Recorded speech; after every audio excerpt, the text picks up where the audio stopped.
நீங்க இல்லன்னு சொல்றீங்க? ஆமா யுவர் ஆனர், ஏன்னா இவர் எந்த தப்பும் பண்ணல.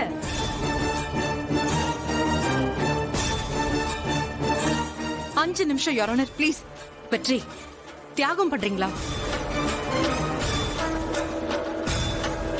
அதான் இப்ப அண்ணன் தான் நிரபராதின்னு ப்ரூவ் ஆயிடுச்சுல்ல. இத பாருங்க, இப்போ இந்த கேஸ்ல உண்மையான குற்றவாளி யாருன்னு நாம கண்டுபிடிக்கணும். அதுக்குள்ள நீங்க ஏன் இன்வால்வ் ஆகுறீங்க?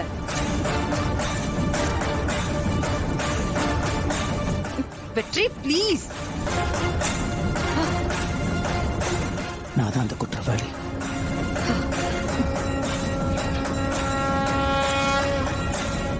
ஐயா, அன்னைக்கு ஒரு நாள் நல்லா மழை பெஞ்சிட்டு இருந்த நேரம், கட்சி ஆஃபீஸ்க்கு நானும் எங்கள் அப்பாவும் காரில் போயிட்டு இருந்தோம். நான் தான் வண்டியை ஓட்டிகிட்டு இருந்தேன். அவசரனால கொஞ்சம் ஸ்பீடாக போக வேண்டியதாக இருந்துச்சு. மழை பெஞ்சிட்டு இருந்தனால எதிர வந்த வண்டி எனக்கு தெரியல. என்னோட கவனக்குறைவனால அந்த வண்டியை மோதிட்டேன்.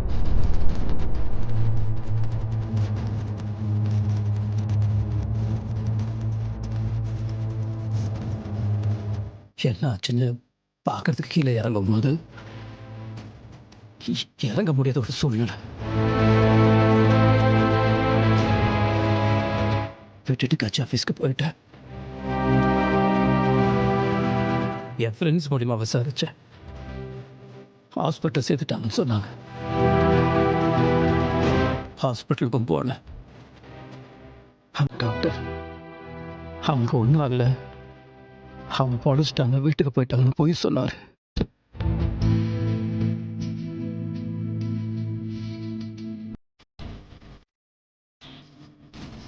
அந்த பொய்யை நான் உண்மைன்னு நம்பினேன். நேற்று வரைக்கும் அந்த பொய்யை உண்மைன்னு தான் நம்பிட்டு இருந்தேன். ஆனால் எனக்கு உண்மை தெரிஞ்சிருச்சு.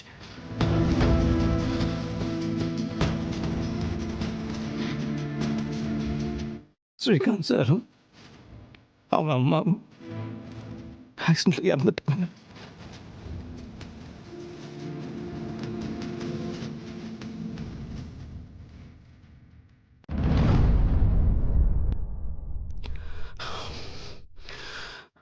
அவங்க இறந்ததுக்கு காரணம்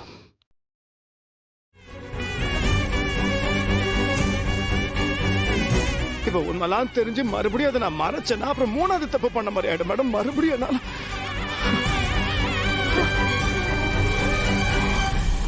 என்னால எல்லாருமே பாதிக்கப்பட்டீங்க. எல்லாரும் என்ன மன்னிச்சிருங்க, என்ன மன்னிச்சிரு.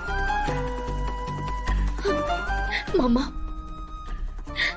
நீங்க என்ன சொன்னாலும் மனசு ஏத்துக்க மாட்டேங்குது மாமா. ப்ளீஸ் மாமா, நீங்க செய்யலன்னு ஒரு வார்த்தை சொல்லுங்க. ப்ளீஸ் மாமா. அஞ்சலி, நீ போய் சொல்லுவியா? உன்ன மாதிரி தானே நானும். நான் மட்டும் இப்படி போய் சொல்லுவேன்? நான் உங்ககிட்ட என்ன சொல்லுவேன்? எனக்கு ஒரு தங்கச்சி இருந்தா அவ ஒன்ன மாதிரி இருந்திருப்பா. ஏன்னா நீயும் போய் சொல்ல மாட்ட, நானும் போய் சொல்ல மாட்டேன். நீயும் பாசத்துக்கு தலை வணங்குவேன், நானும் பாசத்துக்கு தான் தலை வணங்குவேன். அப்ப இப்ப மட்டும் எப்படி? நீ தைரியமான பொண்ணு. மேடம் பாத்துக்கோ. என்ன பாத்துக்கணும்? என்ன பாத்துக்க சொன்னா என்ன அர்த்தம்?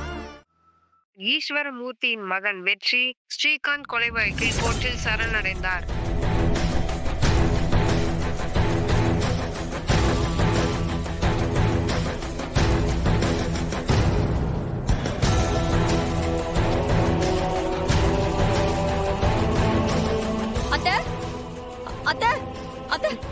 என்ன என்ன மீனா? ஒரு நிமிஷம் சீக்கிரம் வாங்களே. என்ன அத்த, ஒரு நிமிஷம் வந்து கீழே பாருங்களேன். வாங்க அத்த, பாருங்க அத்த.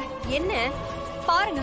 ஆளுங்கட்சி பால்வளத்துறை அமைச்சர் ஈஸ்வரமூர்த்தியின் மகன் வெற்றி பிரபல தொழிலதிபர் ஸ்ரீகாந்த் கொலை வழக்கில் குற்றத்தை ஒப்புக்கொண்டு கைதாகியுள்ளார். ஸ்ரீகாந்தை தான் ஆக்சிடென்ட் செய்து கொன்றதாக நீதிமன்றத்தில் சரணடைந்திருக்கிறார். வெற்றி என் புள்ள இச்செய்தி வெற்றி அத்தொகுதியில் பெரும் பரபரப்பை ஏற்படுத்தியுள்ளது. ஏங்க ஏங்க என்னங்க இது என்னங்க ஆச்சு இவனுக்கு? இவன் எப்பங்க ஆக்சிடென்ட் பண்ணா? அந்த குடும்பத்தை காப்பாத்துறதுக்காக இவன் பழிய ஏத்துக்கிட்டானாங்க. ஏங்க அப்ப உங்களுக்கு எல்லாமே தெரியுமா?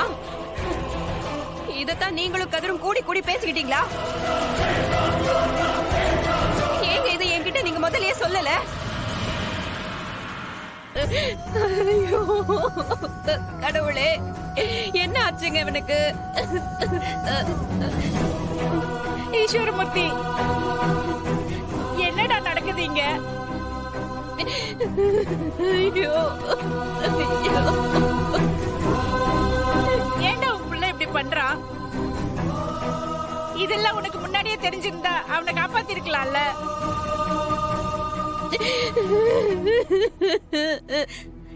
எப்படிடா விட்ட? ஐயோ, இந்த குடும்பத்தோட குலவிளக்கா இருந்தானே, அவன் இப்ப ஜெயிலுக்கு போயிட்டானே. அவன் எதிர்காலம் என்ன ஆவறது?